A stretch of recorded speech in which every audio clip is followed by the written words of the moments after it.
Subscribe Muhammad Amjad Nadwi, Indian Islamic scholar. أعوذ بالله من الشيطان الرجيم بسم الله الرحمن الرحيم وما كنت تتلو من قبله من كتاب ولا تخطه بيمينك إذا لارتاب المبطلون بل وآيات بينات في صدور الذين أوتوا العلم وما يجحد بآياتنا إلا الظالمون وقالوا لولا أنزل عليه آيات من ربه قل إنما الآيات عند الله وإنما أنا نذير مبين أولم يكفهم أنا أنزلنا عليك الكتاب يتلى عليهم إن في ذلك لرحمة وذكرى لقوم يؤمنون وما كنت تتلو من قبل من کتاب، اور آپ اس سے پہلے نہ کوئی کتاب پڑھتے تھے نہ اسے اپنے دائیں ہاتھ سے لکھتے تھے، ورنہ باطل پرست شک و شبہ میں پڑ جاتے، بلکہ یہ واضح آیتیں ہیں ان لوگوں کے سینوں میں جن کو علم دیا گیا ہے، اور ہماری آیتوں کا انکار صرف ظالم لوگ ہی کرتے ہیں۔ ان کا کہنا ہے کہ آپ پر آپ کے رب کی جانب سے آیتیں اور نشانیاں کیوں نہیں نازل ہوئیں؟ کہہ دیجئے کہ نشانیاں تو اللہ کے پاس ہیں، اور میں تو کھلے طور پر ڈرانے والا ہوں۔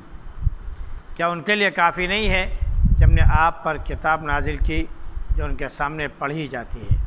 اس میں رحمت ہے اور نصیحت ہے ان لوگوں کے لیے جو ایمان رکھتے ہیں۔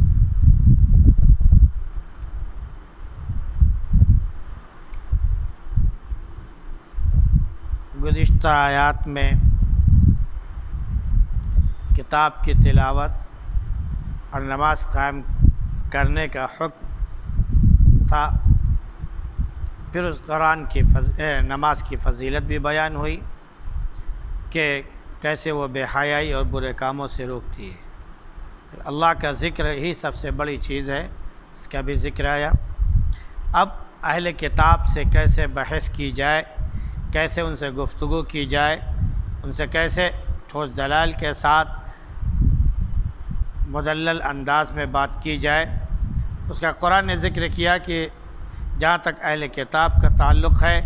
تو ان کے ساتھ ایسا رویہ نہ اختیار کیا جائے جو مشرکوں یا کافروں کے ساتھ ہو، کیونکہ وہ اہل کتاب ہے، ان کے پاس کتاب آسمانی پہلے سے موجود ہے، لہذا وہاں پر جو دلیلیں دی جائیں اس کے مقابلے میں قرآن کی دلیلیں دی جائیں تاکہ ان کی سمجھ میں بات اچھی طرح سے آ جائے۔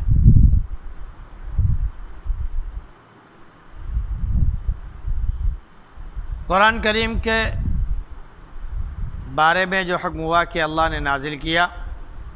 تو اس پر ایمان رکھتے ہیں اہل کتاب بھی اور عرب کے لوگ بھی، لیکن وہ چند ہی لوگ ہیں جو ایمان رکھتے ہیں اور اس کتاب کی تلاوت کرتے ہیں۔ اب آگے اس بات کا ذکر کیا جا رہا ہے کہ اللہ کے نبی صلی اللہ علیہ وسلم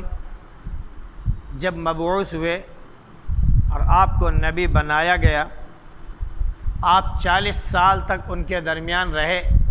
نہ آپ نے کبھی پڑھا نہ لکھا، نہ کسی استاد کی خدمت میں آپ تشریف لے گئے، بس جو کچھ ہے آپ کے پاس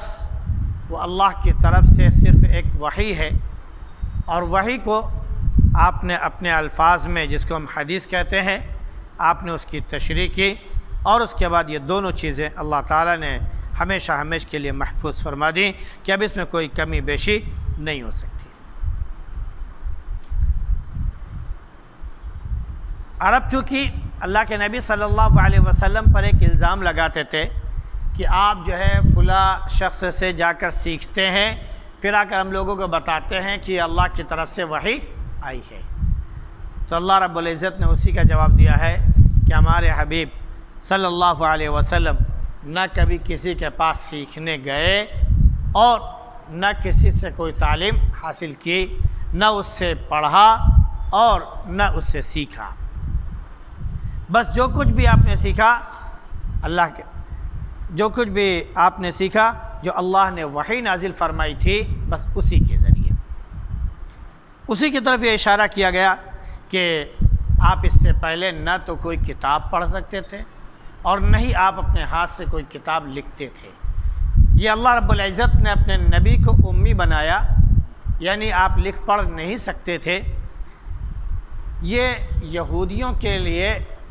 بہت بڑا معجزہ بن کر سامنے آیا، کیونکہ یہودیوں کی کتاب میں، یوں کہہ لیجئے کہ تورات میں یا یوں کہہ لیجئے کہ انجیل میں، دونوں کتابوں میں اللہ کے نبی صلی اللہ علیہ وسلم کے نبی امی ہونے کے بارے میں پورے دلائل واضح طور پر موجود ہیں۔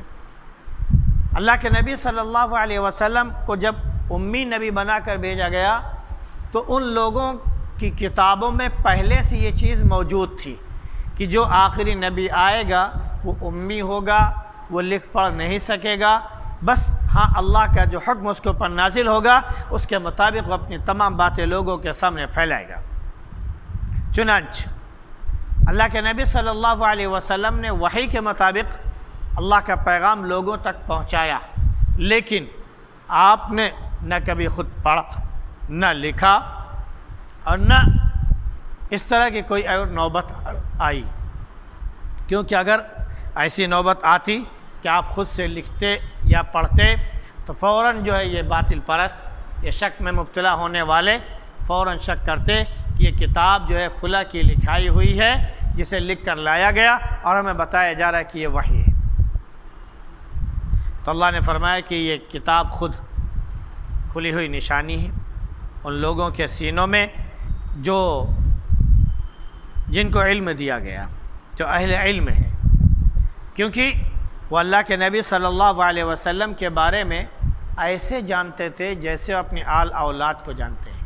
یعرفونہ کما یعرفون ابناءہم، کہ وہ آپ کو ایسے پہچانتے ہیں جیسے کہ وہ اپنی اولاد کو پہچانتے ہیں۔ یعنی اللہ رب العزت نے پچھلی کتابوں میں، یا یوں کہہ لیجئے کہ جو پہلے کتابیں نازل ہوئی اس میں اللہ رب العزت نے بالکل واضح طور پر آپ کی تمام نشانیاں بتا دی تھی